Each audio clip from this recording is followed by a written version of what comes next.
I faced a lot of resistance in my life because I've always been tilted that which is new, not just a new instance of something that's the same, but something that is altogether new because we need new ideas to achieve things, particularly for the kingdom of God.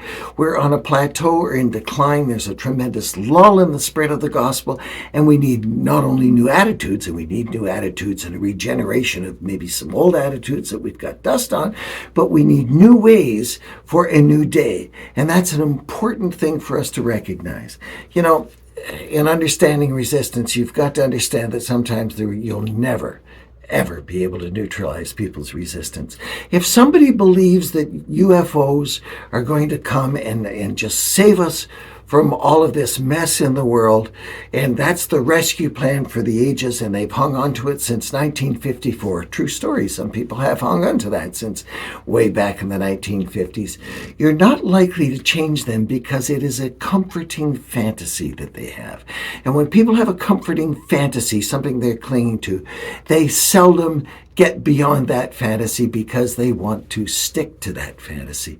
So it's important for you to understand that you're never going to change everybody. They seldom move beyond. However, many people do.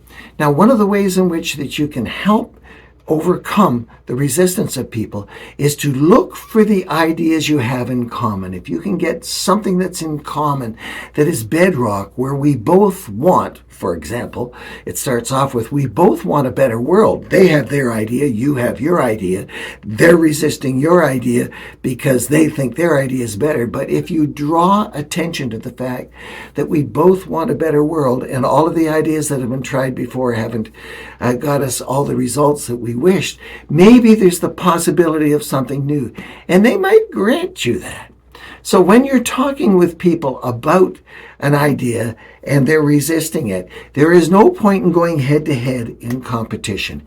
It won't help. Raising your voice won't help. I admit that I have a tendency to getting into competitive mode with people who don't like my ideas, and I have to shut that down because that is not going to help me get to where I believe we need to be. So I would recommend that you do follow this technique. Leave breadcrumbs. Just leave breadcrumbs of the idea with open loops.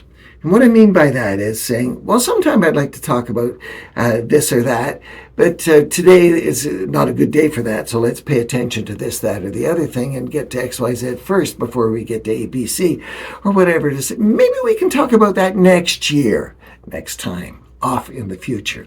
And that will reduce their fear that you're going to press on them with your big idea.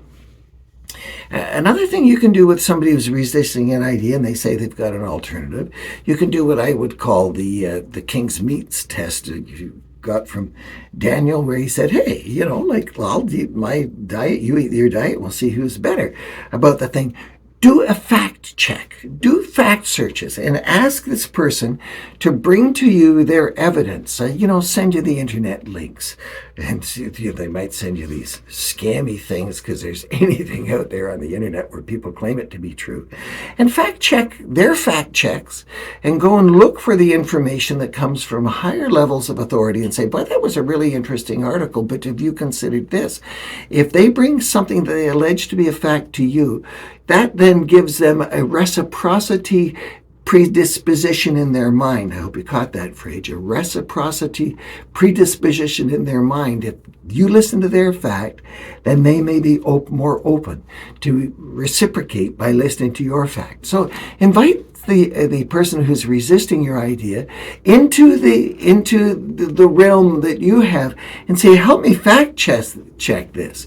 And when you're speaking of your idea and you're dropping hints about the idea, when we get to doing XYZ, it'll be fun because this, that, and the other thing. But that's not the discussion for today. Just leave a little track there and speak not, well, if you'd get on board with my idea, then so-and-so. That will just elevate their resistance. And so you've got to find a way to resist your own resistance and to find the common ground wherever you can find it.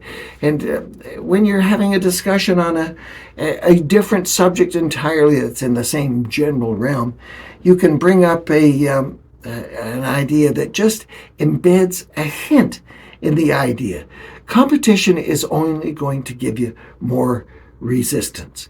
You can make a difference sometimes with stories that illustrate things. And if the person's not that resistant, you might be saying, hey, let me tell you about such and such, where you saw a little piece that moved in the direction that you're talking about that brought some level of success. You might want to start with a kind of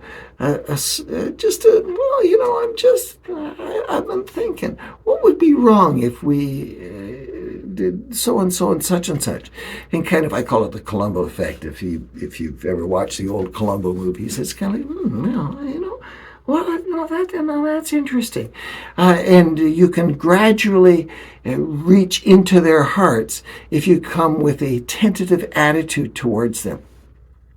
It's important for you to, in resisting resistance, is to deal with the foundations, dwell on the benefits that you both want and the foundations that you both believe in terms of the gospel. That's really a terrific thing to do, because there are things, since we both believe the Bible, then we want to pay attention to this, that, or the other thing. Instead of them getting off into a little piece of a problem, they get a broader picture. That's so important. I was talking with one man in a webinar, and he said he didn't want to do evangelism because he didn't want to think of his friends as going to hell. I found that to be a very interesting thing. He just didn't want to think about it. So he was shutting down on the idea of the possibility that his friends would go to hell. Now, I firmly believe that there is a heaven to gain and a hell to shun, but there's a resistance today to the idea of hell in objection to what the Bible clearly teaches about perishing and the possibility and the contrast of everlasting life and perishing. But some people don't want to believe that, and so the best way they have is to shut down. And sometimes they come up with an alternative, say, well, God would never do this or that or the other thing because he's a loving God and he loves all people and yada, yada, yada, yada. And sometimes they say, those people who believe in hell, they just slam the people with as if they've got bad attitudes. Not much you can do about that, except take these techniques and try to do everything you can to neutralize their resistance with your loving and careful and continued persistence.